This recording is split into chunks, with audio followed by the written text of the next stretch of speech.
عليكم ورحمة الله وبركاته.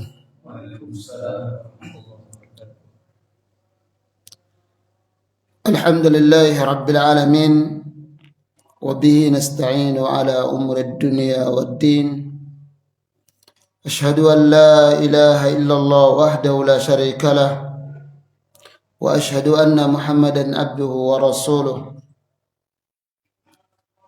وقال الله جل وعلا: يا أيها الذين آمنوا اتقوا الله حق تقاته ولا تموتن إلا وأنتم مسلمون.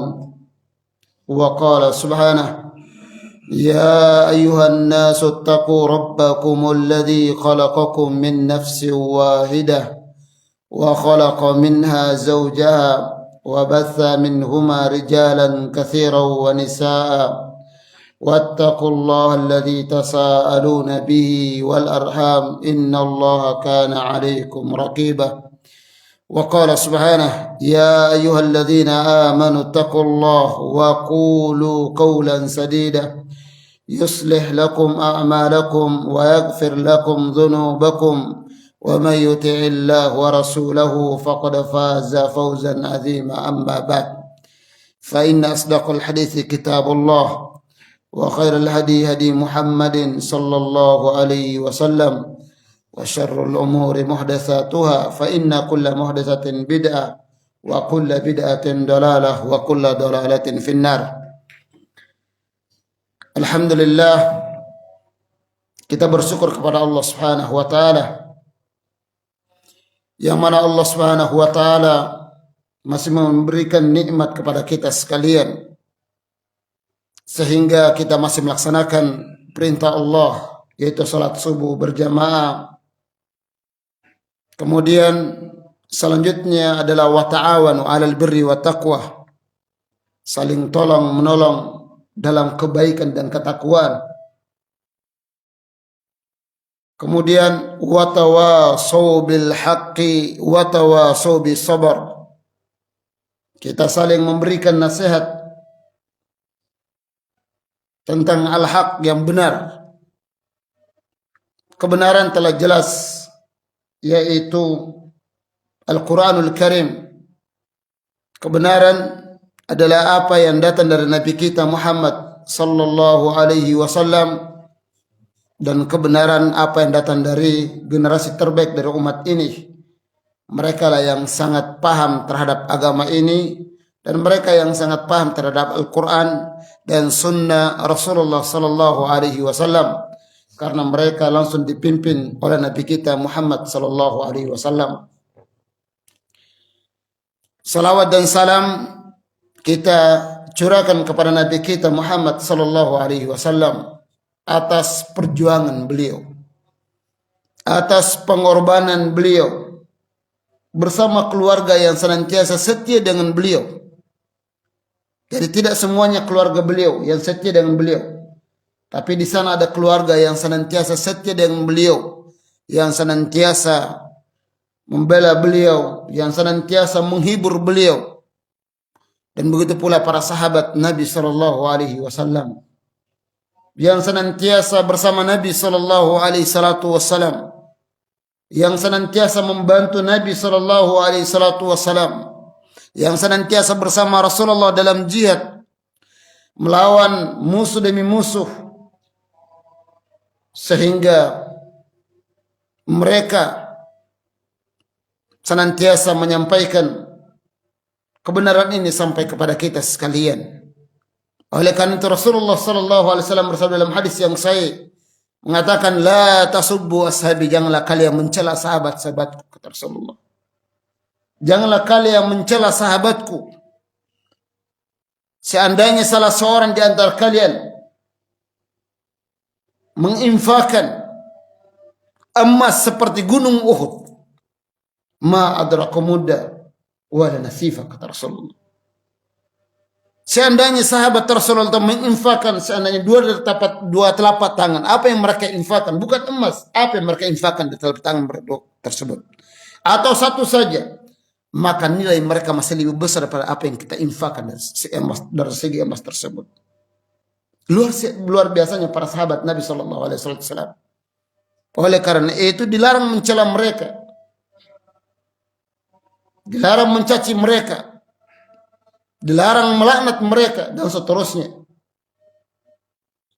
Maka dalam Al-Quran sangat jelas, wasabiquna al-awwalun minal muhajirin wal ansar walladzina taba'um bi ihsan. Awal-awal yang masuk Islam adalah as-sabiqun al-awwal minal muhajirin wal ansar, yaitu dari muhajirin wal ansar. Yang mereka yang pertama kali masuk Islam. Mereka yang pertama, yaitu muhajirin dan ansar yang pertama kali masuk Islam. Kemudian kita disuruh untuk mengikuti mereka. Kita disuruh untuk mengikuti mereka. Wasabiquna lahum minal muhajirin wal ansar walladzina tabi'u, dan orang-orang yang mengikuti mereka dengan baik. Inilah keindahan di dalam agama kita yang mulia tersebut. Maka dengan itu senantiasa agama kita selalu dipimpin dengan wahyu, yaitu Al-Quran, Sunnah, dan para sahabat Nabi Sallallahu Alaihi Wasallam. Rasulullah juga bersabda dalam hadis yang sahih, yaitu Nabi mengatakan, khairun nasi qarni, thumma alladhina yalunahum, thumma alladhina yalunahum. Rasulullah menyebutkan manusia generasi yang terbaik adalah yaitu sahabatku. Rasulullah, generasi yang terbaik. Tidak ada lagi generasi yang terbaik daripada generasi Nabi Sallallahu Alaihi Wasallam, yaitu para sahabat. Setelah itu, yang setelah itu adalah para tabi'in. Kemudian tabi'in.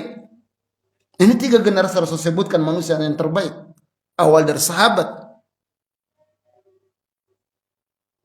Maka dengan itu kita sangat bersyukur kepada Allah Subhanahu wa taala yang mendapatkan hidayah, mendapatkan petunjuk, mendapatkan hidayatul bayan. Kita bisa mengikuti langkah dan jejak mereka karena sesungguhnya mereka yang sangat paham terhadap agama ini, yaitu para sahabat Nabi Sallallahu Alaihi Wasallam. Para hadirin sedang jamaah subuh yang dimuliakan Allah. Kita hidup di dunia ini seperti yaitu pembantu dengan majikan. Ketika majikan telah siapkan semuanya, yaitu telah siapkan rumahnya, tempat tinggalnya, lalu dipersiapkan alat-alat mandinya, alat masaknya, yang mau dimasak, disiapkan semuanya. Apakah begitu cuma-cuma akan diberikan?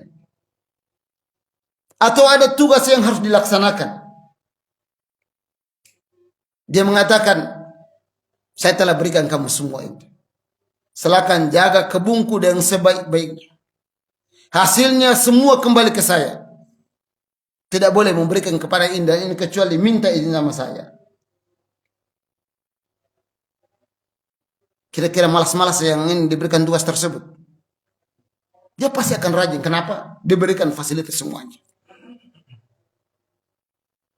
Dia akan semangat melakukannya karena diberikan semuanya. Tempat tinggal dikasih gratis. Yang isinya dikasih gratis. Bagaimana tidak semangat? Lalu bagaimana dengan Allah Jalla wa'ala yang memberikan kepada kita segala-galanya? Bukankah kita semuanya diberikan oleh Allah Jalla wa'ala? Kesehatan kita diberikan. Kesempatan kita diberikan. Nikmat kita diberikan. Uang dan segalanya kita diberikan.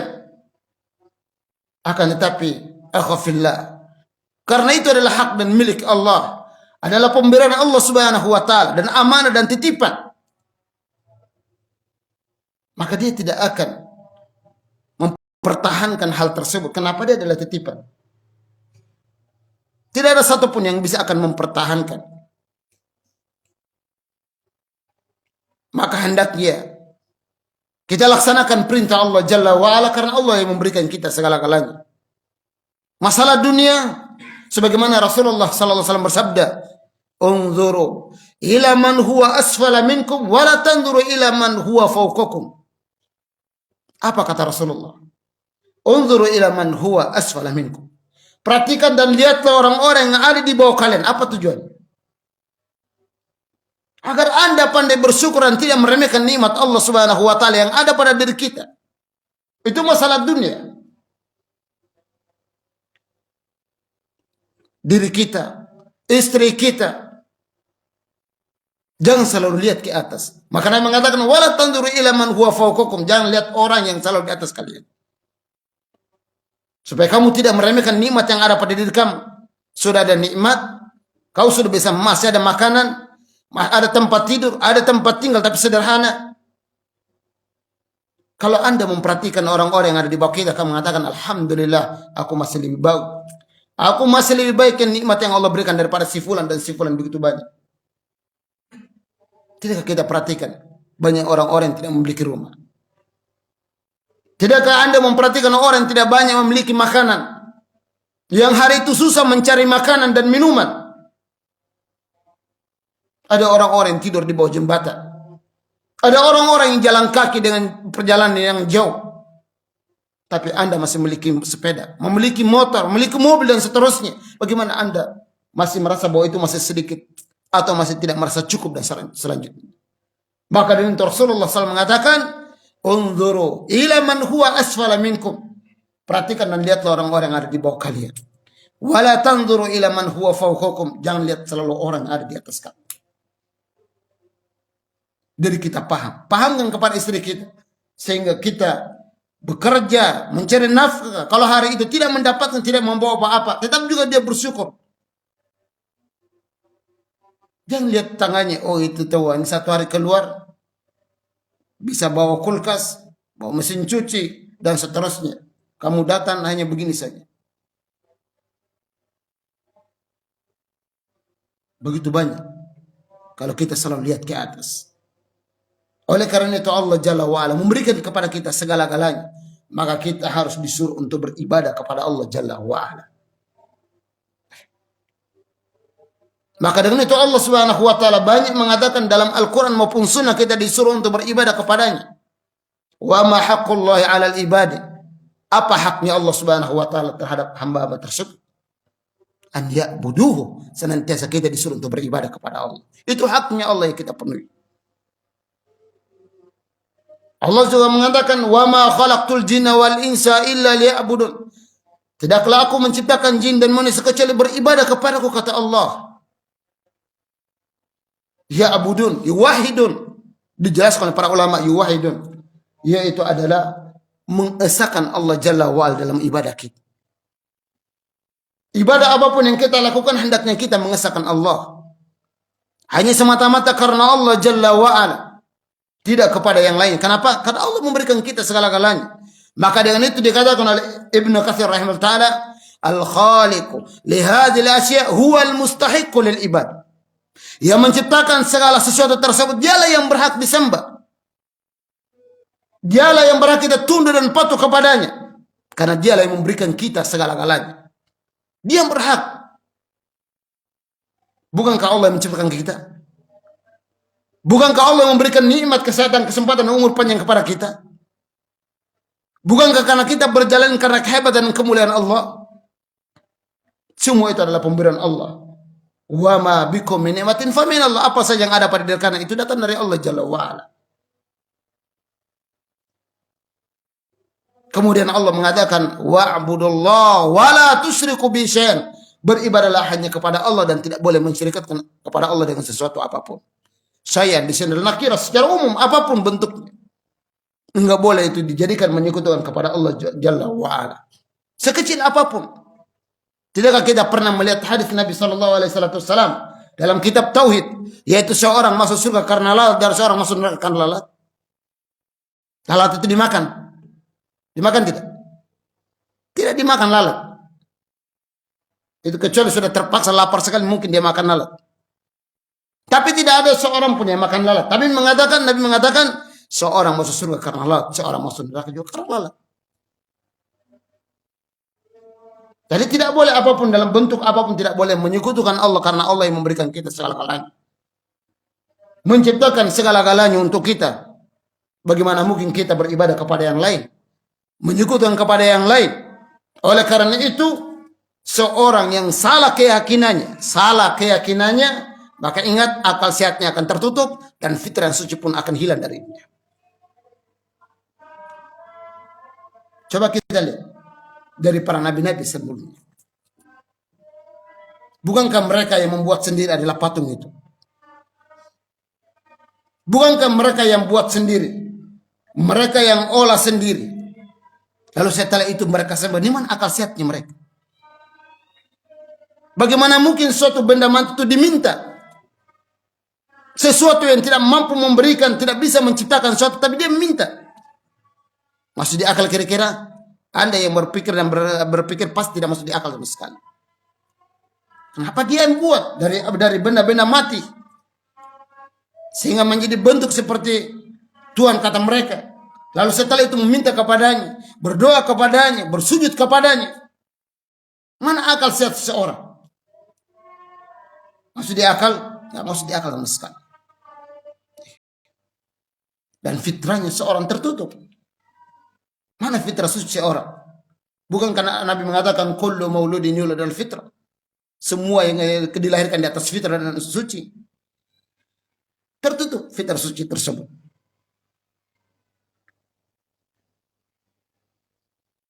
Oleh karena itu, semua ibadah itu hanya kembali kepada Allah Jalla wa'ala. Ibadah itu hanya kepada Allah Subhanahu wa ta'ala. Ruku dan sujudnya kita hanya kepada Allah Subhanahu wa ta'ala. Semua ibadah adalah hak dan milik Allah. Maka hendaknya ibadah apapun yang kita lakukan, hendaknya hanya kepada Allah Subhanahu wa ta'ala. Tidak boleh ikut campur dengan makhluk Allah. Tidak ada seorang pun yang ikut campur terhadap ibadah tersebut. Maka dengan itu hanya kata riya saja. Yang kita ibadah agar dilihat orang saja, dia jatuh kepada kesyirikan kecil. Tidak dibolehkan. Bagaimana dengan hal yang lainnya? Maka dengan itu Rasulullah sallallahu alaihi wasallam diutus untuk menyampaikan hakikat ibadah tersebut kepada kita sekalian. Bagaimana ibadah yang benar? Bagaimana tunduk dan patuh yang benar kepada Allah Jalla wa'ala? Karena Rasulullah sallallahu alaihi wasallam menyampaikan ibadah kepada kita, menjelaskan ibadah kepada kita bukan karena hawa nafsu. Wa ma yantiqu anil hawa in huwa illa wahyu yuha. Dia bukan berbicara dengan hawa nafsu, tapi itu wahyu dari Allah. Kalau misalkan dia tidak menyampaikan kepada kita, dia tidak lakukan, berarti Allah belum memberikan wahyu kepadanya. Kalau Rasulullah telah menyampaikan kepada kita dan mencontohkan kepada kita, menunjukkan telah diwahyukan oleh Allah Jalla wa'ala kepadanya. Maka dengan itu, ibadah yang kita lakukan semua terpimpin. Ibadah yang lakukan semua ada contohnya.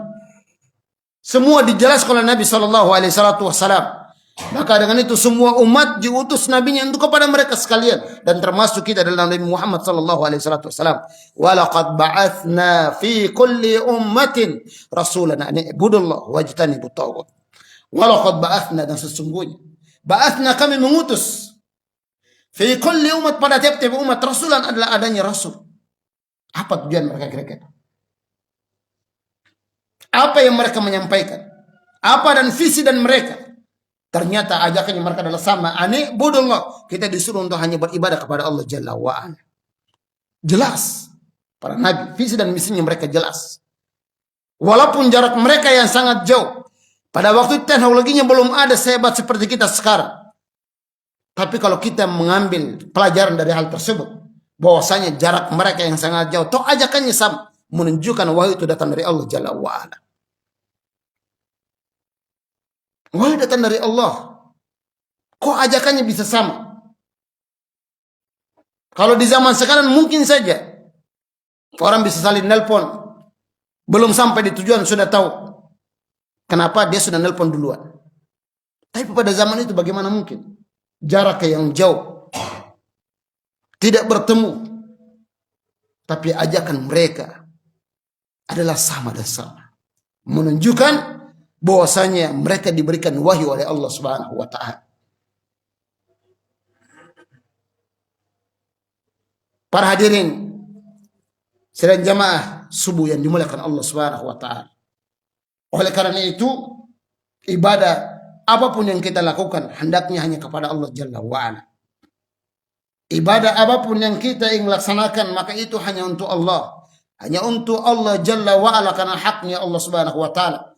Sebagaimana dalam hadis tadi mengatakan, haqqullahi 'alal ibadah an ya'buduhu wa la yusyriku bihi syai'an.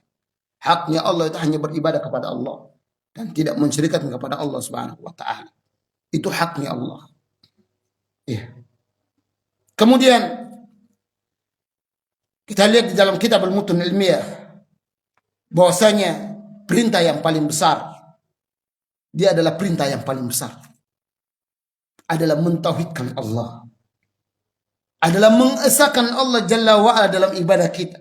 Dia adalah perintah yang paling besar dari semua perintah yang ada. Perintah yang paling besar. Dan larangan yang paling besar adalah yaitu menyekutukan Allah Jalla wa'ala. Perintah paling besar dan larangan yang paling besar. Ini perlu membutuhkan pemahaman bahwasanya perintah yang paling besar adalah kita mengesahkan Allah dalam segala ibadah kita. Larangan yang paling besar adalah kita menjauhi kesyirikan. Karena sesungguhnya dia adalah berbahaya.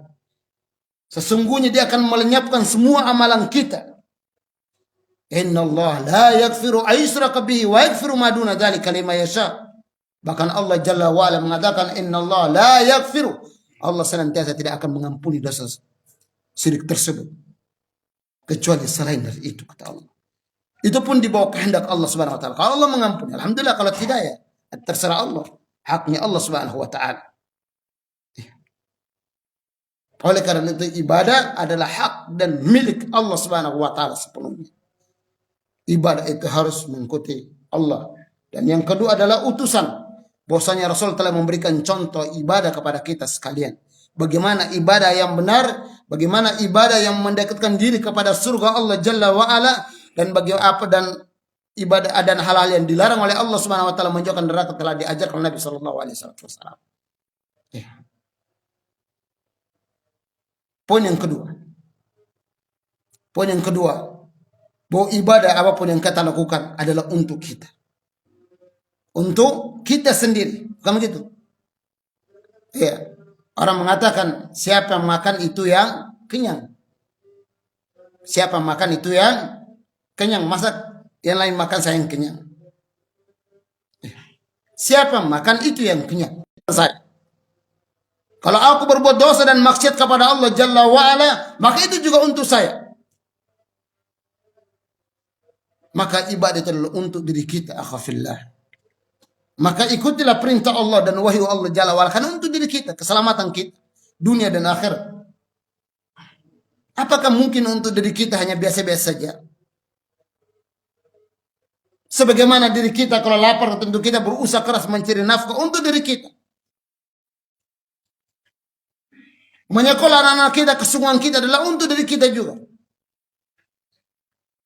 Jadi ibadah apapun yang kita lakukan adalah untuk diri kita, maka senantiasa ibadah harus ada aturannya, dan itu adalah hak Allah Subhanahu wa taala. Ikhwani fid din rahimani wa rahimakumullah. Kemudian ibadah yang kita lakukan tersebut bukan untuk ketika rajin beribadah, semangatnya beribadah, jangan ada kesan dari kita bahwa itu agar supaya Allah menjadi mulia, supaya menjadi tinggi. Kita beribadah atau tidak, Allah tetap menjadi mulia. Ya, sekali lagi, bahwa apapun yang kita lakukan, apakah kita mau beribadah kepada Allah atau menjadi malas sekali tidak mau beribadah kepada Allah, berlebih-lebihan dalam ibadah kita ataupun pasnya ibadah kita, sekali lagi bukan untuk memuliakan dan meninggikan derajatnya Allah Subhanahu wa taala. Ibadahnya tidak, malasnya tidak, atau tidak beribadah, Allah tetap menjadi mulia dan mulia. Hal itu dijelaskan dalam hadis Nabi sallallahu alaihi wasallam, hadis yang diriwayatkan oleh Imam Muslim, yang dinamakan hadis qudsi. Allah Jalla wa ala mengatakan, "Ya ibadi, law anna awwalakum wa akhirakum wa insakum wa jinnakum kanu ala atqa qalbi rajulin wahid minkum ma zada fi mulki syai'an." wahai hamba-hambaku. Seandainya manusia yang pertama sampai manusia yang terakhir, jin yang pertama sampai jin yang terakhir, semuanya bertakwa kepada Allah Jalla wa'ala seperti salah seorang di antara kalian. Seperti Rasulullah misalkan. Seperti Abu Bakar As-Siddiq, seperti Umar, Utsman dan Ali dan sairus sahabat. Takwa kita seperti mereka. Seperti salah seorang mereka. Maka mazada fi mulki syai'an, kerajaan dan kemuliaan tidak akan pernah bertambah sedikit pun kata Allah. Tidak akan bertambah. Dia tetap menjadi mulia karena dia sudah mulia memang. Kita yang butuh kepada Allah, kita yang mengharapkan kepada Allah, maka senantiasa kita yang memperbaiki ibadah kita, memperbaiki ketaatan kita kepada Allah Jalla wa'ala. Karena sesungguhnya amal yang kita adalah untuk diri kita, bukan untuk Allah Jalla wa'ala. Bukan untuk agar menambah kemuliaan Allah, ketinggian Allah. Kita ibadah tetap Allah menjadi mulia dan tinggi. Allah Subhanahu wa taala bersabda dalam hadis yang saya tersebut, "Ya ibadi law anna awwalakum wa akhirakum wa insakum wa jinnakum kanu ala afjar qalbi rajulin wahid minkum ma naqasa dzalika min mulki syai'an." Seandainya manusia yang pertama, wahai hamba-hambaku, Allah senantiasa bertanya, wahai hamba-hambaku, mengatakan kepada wahai hamba-hambaku. Seandainya manusia pertama dan manusia yang terakhir, jin pertama dan jin yang terakhir, semuanya al-afjar, semuanya berbuat kerusakan, semuanya tidak mau tunduk dan patuh kepada Allah. Seperti salah seorang di antara kalian. Siapa yang paling afjar di antara kita? Di antara manusia siapa yang paling durhaka kepada Allah? Fir'aun mungkin. Yang senantiasa mengatakan ana rabbukumul a'la. Kalau ada seperti dia misalkan, maka Allah Jalla wa'ala mengatakan, kemuliaanku, kerajaanku tidak pernah berkurang sedikit pun kata Allah. Tidak berkurang sedikit pun.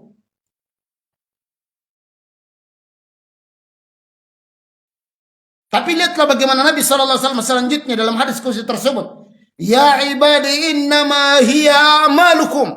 Wahai hamba-hamba, sesungguhnya amal yang kalian lakukan adalah untuk diri kalian kata Allah. Untuk kalian, amal ini untuk kalian. Bukan untuk Allah Subhanahu wa taala. Bukan untuk si fulan dan si fulan, tapi untuk dirimu. Lalu bagaimana mungkin untuk diri kita menjadi santai-santai saja? Bagaimana untuk diri kita minta menjadi biasa-biasa saja? Bagaimana untuk diri kita sekedarnya melakukan saja? Tentu saja kalau ibadah adalah untuk diri kita, maka tentu saja kita bersungguh-sungguh bagaimana amalan kita dan ibadah kita diterima di sisi Allah Jalla wa'ala. Karena untuk diri kita. Maka dengan itu, dalam agama kita yang mulia tersebut, maka amalan dan ibadah kita diterima pada dua sisi. Yang pertama adalah yaitu ikhlas. Ibadah itu kita lakukan dengan ikhlas mungkin karena Allah Jalla wa'ala. Apa itu ikhlas? Murni. Ibadah itu murni hanya kepada Allah. Kita ikhlas karena Allah Jalla wa'ala semata. Tidak ada makhluk pun masuk dalam masalah tersebut. Tidak ada satu makhluk pun masuk dalam ibadah kita kepada Allah Jalla wa'ala, kecuali kita murni lakukan hanya kepada Allah Subhanahu wa ta'ala. Enggak ada. Ibadah itu harus murni kepada Allah.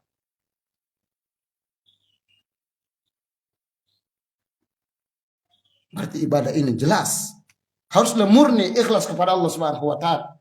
Wa ma umiru illa liya'budullaha mukhlishina lahuddin. Iya. Tidaklah kita diperintahkan kecuali kita ikhlas beribadah kepada Allah Jalla wa'ala. Wa qada rabbuka alla ta'budu illa iyyahu. Orang melakukan ketaatan itu karena saya lakukan hanya karena Allah Jalla wa'ala. Saya tidak bukan si fulan. Saya tidak mau lakukan ini karena ini dan ini. Tapi saya lakukan ibadah itu hanya kepada Allah Subhanahu wa taala. Dan poin kedua adalah ittiba. Di sini beratnya. Banyaknya orang keluar dari jalur ini. Ittiba adalah mengikuti Nabi sallallahu alaihi wasallam. Beliau diutus diikuti. Beliau diutus memberikan contoh ibadah kepada kita. Beliau dicontoh bagaimana memperlihatkan ibadah yang diwahyukan oleh Allah Jalla wa'ala kepada kita sekalian. agar ibadah kita itu sesuai dengan apa yang Allah perintahkan kepada kita.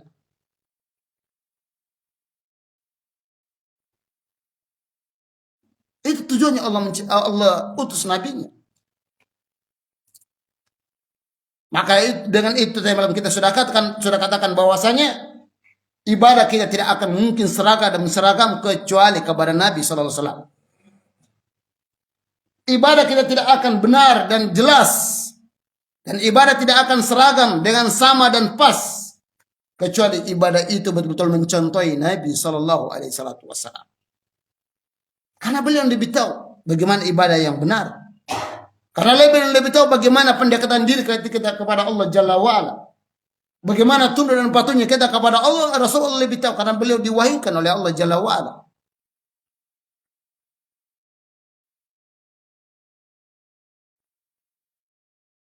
Masalah salat saja, beliau mengatakan sallu kama ra'aitumuni usalli. Salatlah kalian sebagaimana aku salat.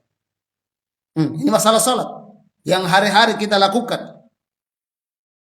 Jadi bukan hanya gerakan saja yang sama, tapi bacaannya sama, isinya sama. Karena semua itu dicontohkan oleh Nabi Shallallahu Alaihi Wasallam. Sebelum menghadapi salat, apa yang kita lakukan? Berwudu terlebih dahulu. Bagaimana wudu yang benar? Yang bagaimana diceritakan oleh para sahabat, bagaimana wudu yang benar Nabi SAW seperti itu. Diceritakan oleh para sahabat kepada kita. Kenapa kita sholat zuhur 4 rakaat, sholat asar 4 rakaat, maghrib 3 rakaat, subuh 2 rakaat, zuhur 4 rakaat, maghrib 3 rakaat? Kenapa kira-kira kita sama? Karena perintah dari sananya seperti itu. Coba kalau tidak ada perintah sholat berapa rakaat, pasti nggak sama. Mau-maunya kita, enggak, saya sekarang lagi semangat, saya mau laksanakan 10, 20 dan 30 seterusnya. Karena di sana ada orang semangat sekali. Kalau sudah semangat, ini lakukan semuanya. Yang ada perintah, tidak ada perintah, dilakukan semuanya. Tapi kadangnya adanya contoh. Adanya contoh dari Nabi SAW, maka adanya keseragaman kita dalam sholat tersebut. Sholat zuhur sama 4 rakaat. Sholat asar 4 rakaat yang sama. Maghrib 3 rakaat kita sama semuanya. Dan seterusnya. Sama dan sama. Ini karena ada contoh yang jelas.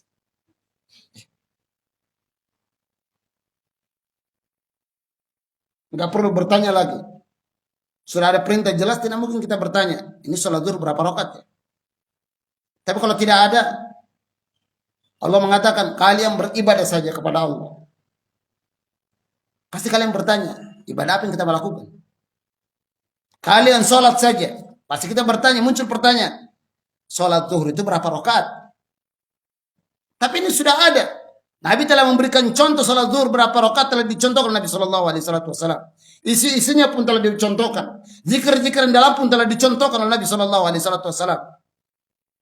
Maka kita akan bagaimana mungkin adanya perselisihan kalau sudah ada contoh.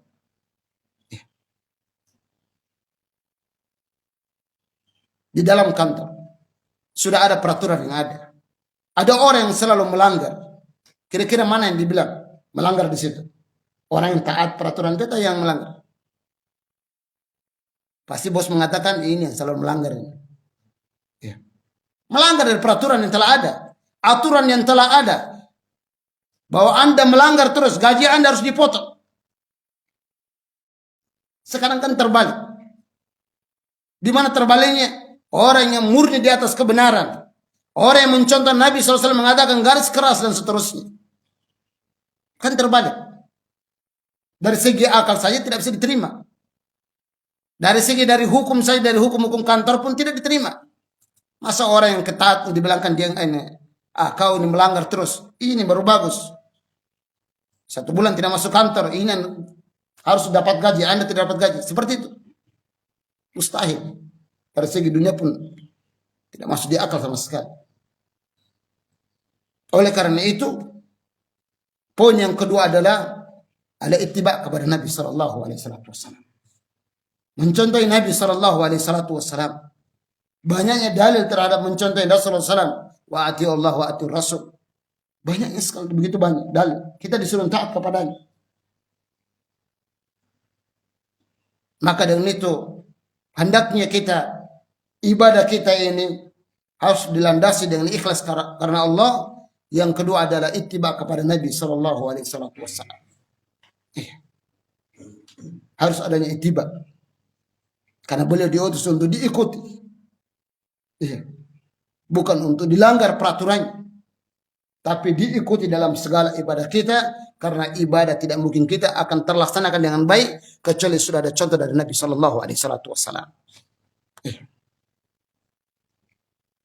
Kemudian selanjutnya adalah agar ibadah kita ini benar, agar ibadah kita ini adalah berjalan di atas jalur yang benar, maka pun yang ketiga harus dituntut dengan ilmu. Diikuti dengan ilmu. Oh, ibadah yang saya lakukan ini berarti butuh ilmu. Dia butuh ilmu. Bukan butuh gerakan saja, tapi dia butuh ilmu. Hakikatnya Allah Subhanahu wa taala, dia butuh ilmu. Katakan kita kepada Rasulullah adalah butuh dengan ilmu. Karena untuk kita amal yang kita lakukan, untuk kita bagaimana mungkin tidak harus dilandasi dengan ilmu. Dunia saja Anda berbisnis ingin beruntung besar-besaran. Bukankah masalah akhirat Anda ingin beruntung besar-besaran juga? Harus dengan ilmu. Kulkas yang Anda beli, mesin cuci yang Anda beli, pasti Anda akan baca teksnya di situ. Tidak mungkin Anda beli mesin cuci lalu setelah itu Anda baca teks yang lain. Kira-kira gitu. Anda beli mesin cuci, setelah itu Anda baca teksnya dari kulkas. Kira-kira bisa dapat? Enggak. Tapi harus adanya di situ ilmu. Membutuhkan ilmu akhafillah. Ibadah yang benar itu dituntut dengan ilmu. Harus diikuti dengan ilmu. Bagaimana cara ibadah yang benar itu butuh ilmu. Semua itu ilmu dan ilmu. Kenapa? Karena sesungguhnya ilmu dia adalah asas dan pondasi dalam amalan kita tersebut. Amalan-amalan itu dibangun di atas ilmu. Kalau pondasinya sudah kuat, pondasinya sudah benar, lurus dan selanjutnya, maka amalan di atas itu akan semakin kuat dan kuat. Kenapa? Karena dia berat di atasnya. Amalan begitu banyak. Maka kita dituntut untuk banyak belajar dan belajar. Banyak menuntut ilmu. Rasulullah SAW mengatakan dalam hadis yang sahih, yaitu faddul alim alal abid kafaddul qamar ala sairil kawakib. Rasulullah SAW mengatakan perbedaan antara, bukan berarti kita dilarang untuk beribadah. Beribadah itu bagus. Tapi lihatlah bagaimana Nabi SAW memberikan contoh kepada kita. Memperlihatkan hadis kepada kita.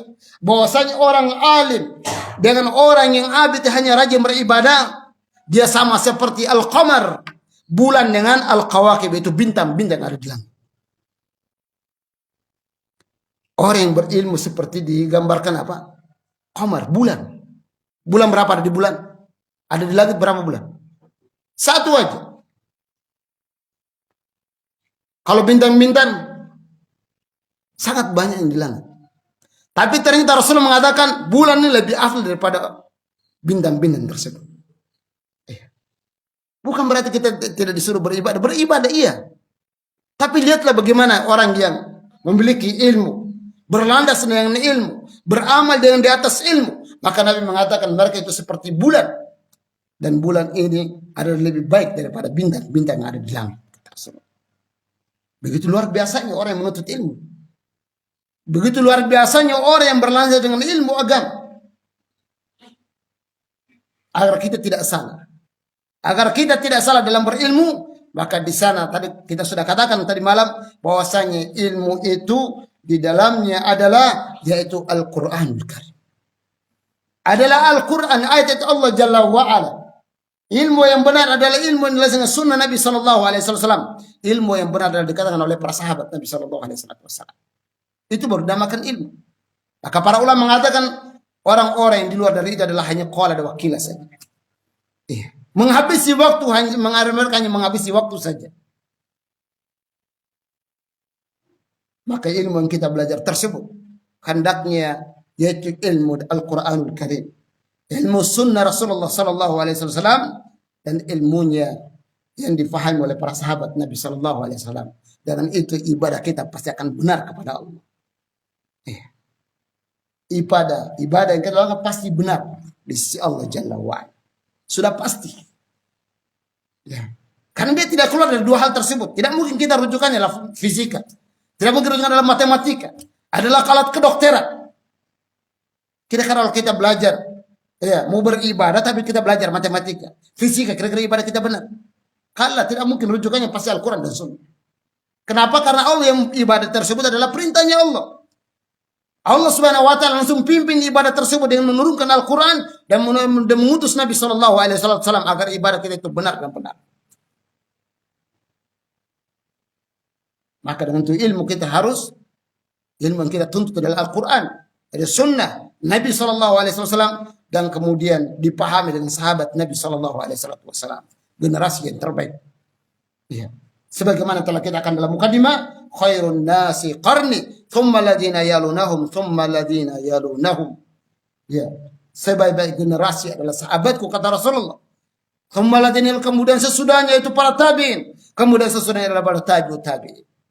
Ini manusia yang terbaik yang Rasulullah sebutkan. Apakah kita tidak paham? Apakah kita tidak tahu bahwasanya murid pertama adalah para sahabat Nabi Sallallahu Alaihi Wasallam?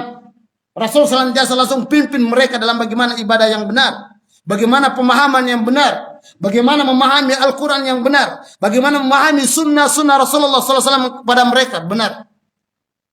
Rasulullah ajarkan kepada mereka, langsung pimpin mereka. Bagaimana mungkin mereka menjadi orang yang salah dan kita yang benar? Aneh kalau kita yang benar dan mereka yang salah. Aneh kalau kita yang lebih mulia daripada mereka. Padahal begitu keindahannya Islam tersebut. Keindahan Islam tersebut. Saya katakan indah dan indah. Saya katakan Islam ini sangat mulia dan mulia karena ada rujukannya jelas.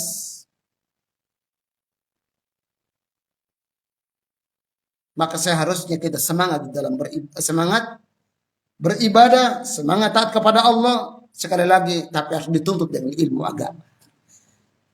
Harus dituntut dengan ilmu agama. Didasari dengan belajar ilmu agama tersebut.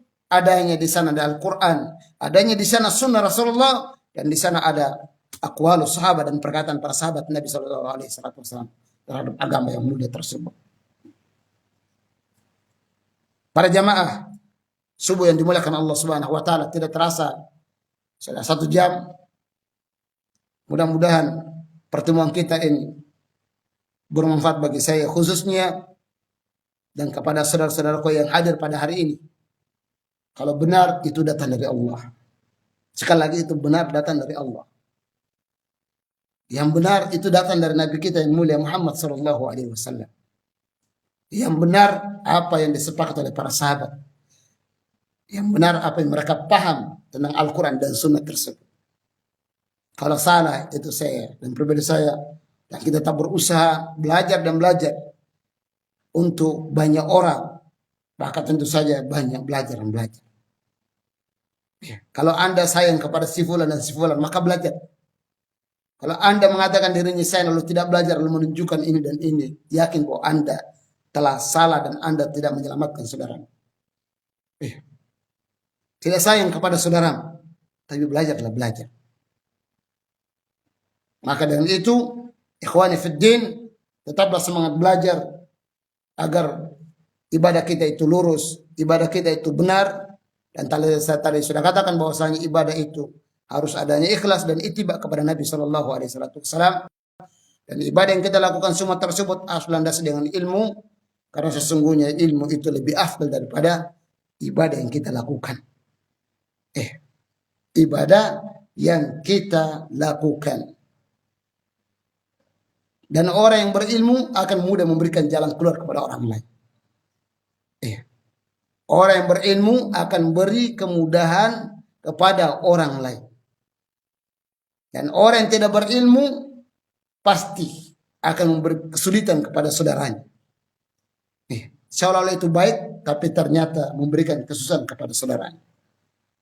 Kalau kita melihat dari kisah Nabi, sebuah kisah yang indah, ini menjadi terakhir, yaitu kisah dia membunuh 99 jiwa. Mungkin sudah pernah dengar semua. Orang yang rajin menuntut ilmu seperti kita, insya Allah sering dengar. Yang membunuh 99, yaitu dia yang bertobat kepada Allah Jalla wa'ala. Maka poin yang pertama dia bertanya kepada orang yang hanya rajin beribadah kepada Allah. Ya, hanya rajin beribadah kepada Allah. Maka dan Nabi membedakan antara dua sisi tersebut, antara bulan dengan bintang-bintang. Ya. Dia bertanya kepada orang yang hanya ahli ibadah tapi tidak memiliki ilmu. Kalau dia mengatakan, saya telah membunuh 99 jiwa, apakah masih ada pintu tobat bagi saya? Dia mengatakan tidak. Ya, tidak. Siapa memberikan jawaban ini? Orang yang berilmu atau yang ini? Yang tidak berilmu. Orang yang tidak berilmu hanya rajin beribadah. Makanya Allah mengatakan fas'alu ahla dzikri in kuntum la ta'lamun. Bertanya kepada orang yang berilmu. Bukan bertanya kepada yang rajin beribadah. Ya, dia menjaga salatnya rajin sekali. Tapi dia tidak memiliki ilmu, apa yang kita mau tanya dia? Untuk diri saja belum tentu benar. Pas ibadahnya. Bagaimana kita mau bertanya dia? Maka di sini dia mengatakan tidak ada pintu taubat. Mungkin dia berpikir adalah, oh ini dosa sangat besar, membunuh ini bukan main-main. Padahal yang memberikan taubat itu siapa? Allah Jalla wa'ala. Ya ibadi innakum tukhti'una al-laila wan nahar. Allah mengatakan apa? Kalian itu, sesungguhnya kalian itu berbuat dosa siang hari dan malam hari. Wa ana aghfiru dzunuba jami'an. Akulah yang mengampuni dosa-dosa kalian semuanya. Fastaghfiruni aghfir lakum. Maka dia meminta ampun kepada saya, akhirnya ampun dosa-dosa kalian. Dia hanya pikir karena dosa besar. Dia hanya pikir karena membunuh banyak orang. Sehingga jawaban singkat adalah tidak dan tidak. Ya begitu. Orang yang tidak berilmu ambil singkat saja. Tapi lihatlah ketika poin yang kedua dia bertemu dengan orang yang alim. Orang yang memiliki ilmu dia rajin beribadah. Tidak mungkin dia tidak ibadah. Dia rajin beribadah. Kenapa dia memiliki ilmu? Kalau bertanya, aku telah membunuh 100 jiwa. Apakah masih ada pintu tobat bagi saya? Dia mengatakan, iya. Jawabannya singkat, bukan begitu? Iya. Allah akan mengampuni dosa. Kalau orang-orang yang bertobat kepada Allah, pasti akan mengampuni dosanya. Inilah perbedaan antara orang yang berilmu dengan orang yang tidak berilmu. Maka dengan itu, ahlu sunnah jelas. Kita dituntut untuk menuntut ilmu dan menuntut ilmu. Banyak buku-buku para ulama kita pun dituntut untuk disuruh untuk berilmu dan berilmu terlebih dahulu. Sebagaimana kita tadi malam kita sudah katakan dengan perkataan Imam Bukhari rahimahullah taala, ya, al-ilmu qabla al-qaul wal amal. Ilmu sebelum berkata dan berbuat dan beramal. Dari ucapan kita dengan ilmu, perbuatan kita juga harus dengan ilmu, dan ilmu itu selalu memberikan nasihat kepada kita ketika kita sudah memiliki ilmu. Saya mau bertanya begini, oh ternyata kita tiba-tiba diingatkan ilmu kita. Enggak boleh. Ini sholat zuhur 5 rakaat ini baik sebenarnya. Tapi ternyata ilmu mengingatkan kita bahwa itu tidak ada contohnya. Iya. Kita diingatkan dengan ilmu kita. Tapi kalau misalkan tidak ada ilmu, hanya semangat saja, apa yang mau diingatkan kita? Ya entah mana kita juga tidak paham sholat zuhur itu berapa rakaat. Maka dengan itu, itulah keutamaan orang yang memiliki ilmu dan orang yang tidak memiliki ilmu. Maka harapan kita, tetaplah kita semangat belajar dan menuntut ilmu agama. Di mana ada kesempatan, manfaatkan kesempatan itu dalam menuntut ilmu agama. Ya, karena dia akan memperbaiki semuanya. Dia adalah akan ketenangan kepada kita sekalian. Ya, maka dengan itu keutamaan duduk majelis seperti ini enggak rugi. Rugi kira-kira dulu begini. Enggak rugi, malah Anda beruntung, jiwa menjadi tenang, jiwa menjadi bersih. Pagi-pagi kita membuka dan pagi kita dengan beramal soleh yang besar. Duduk di majelis-majelis.